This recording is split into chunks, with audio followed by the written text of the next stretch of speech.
Jadi setiap hal, setiap orang harus menegaskan keakuannya.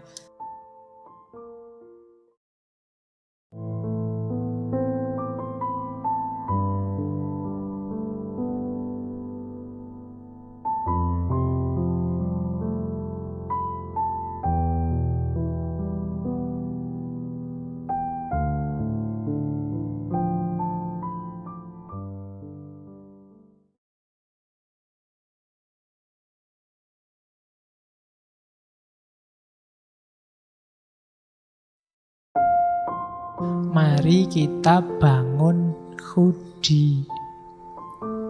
Baru masuk ke filsafat diri.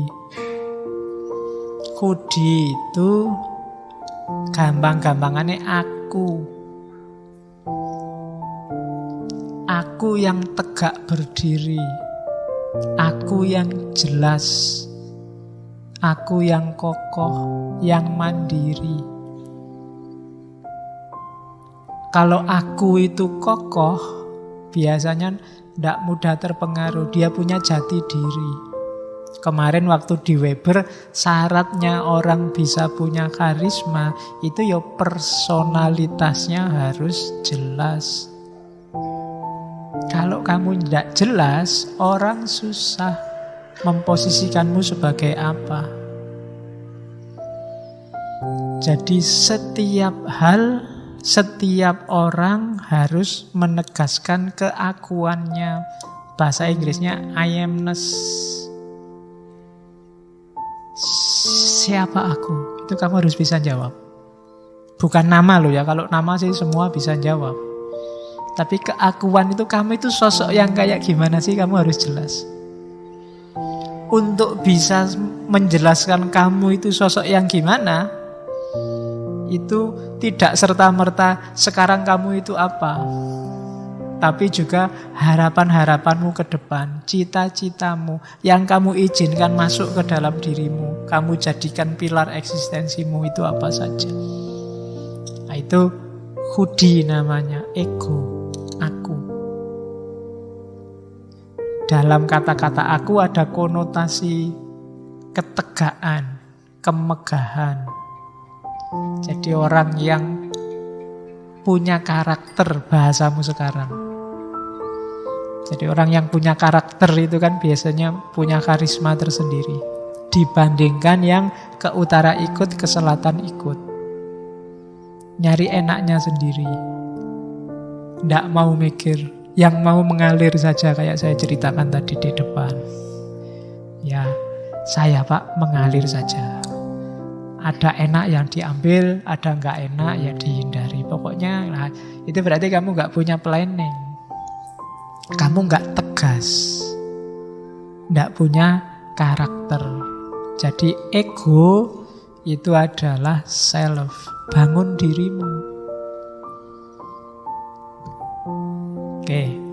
Cirinya ego itu apa? Kalau bahasanya Iqbal, kesendirian yang esensial. Jadi kenapa kesendirian? Karena ego itu hakmu sepenuhnya. Orang lain gak bisa intervensi. Misalnya semua yang di ruangan ini menganggap ngaji ini bikin ngantuk. Tapi kalau kamu gak ngantuk mau apa? Itu kan hakmu sepenuhnya. Semua yang di ruangan ini nganggap tema Iqbal itu penting. Tapi mungkin salah satu nganggap tema itu gak penting. Dan gak ada orang bisa mbok penting, oh bagiku ndak penting, mbok dianggap penting, ndak bisa. Kamu sudah nganggapnya ndak penting. Ndak bisa ditipu. Itu berarti ego. Beda sama orang yang ikut ke kiri, ikut ke kanan tadi. Ya menurutku sih ndak penting, tapi gimana lagi? Nah, itu berarti kamu nggak jelas. Ego itu memang kesendirian esensial. Orang bisa lihat tapi dia ndak akan ngerti aslinya. Yaitu di situ misalnya nikmat, sakit, kecewa, itu kan kita, hanya kita yang tahu. Dokter mungkin ngerti, di situ saya tulis itu. Dokter mungkin ngerti bahwa kamu sedang flu, kepalamu mesti pusing. Cuma pusingnya kayak apa, hanya kamu yang ngerti. Kamu baru saja diputus, mesti kamu stres ya.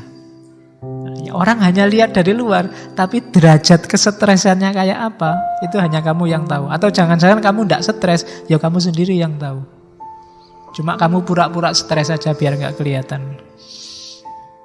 Enggak, jadi aku tidak stres. Cuma kalau tidak stres kan nanti dianggap kemarin itu tidak serius. Pura-pura stres padahal kamu seneng mungkin, alhamdulillah diputus. Sejak kemarin mau tak putus tidak bisa-bisa. Kan ada yang kayak gitu. Loh, itu hanya kamu yang tahu. Itu cirinya ego. Ya orang kadang menyebutnya ya semacam pengalaman batin lah. Pengalaman individual.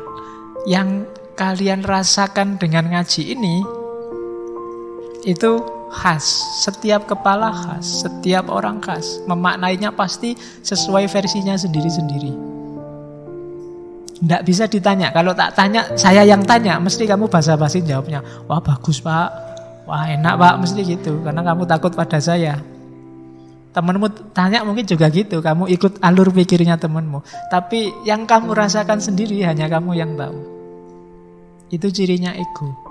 Nah, orang yang tidak punya yang dirasakan sendiri ini loh, biasanya orang yang kehilangan jati dirinya, kehilangan egonya. Kadang orang menyebutnya tidak punya pendirian, tidak bisa membaca dirinya sendiri. Penting tidak ngaji tadi? Tidak tahu ya, emangnya penting ya kayak gitu-gitu itu. Dia tidak bisa membaca dirinya sendiri. Padahal kan gampang. Kalau kamu merasa nyaman berarti penting, kalau tidak ya berarti tidak penting.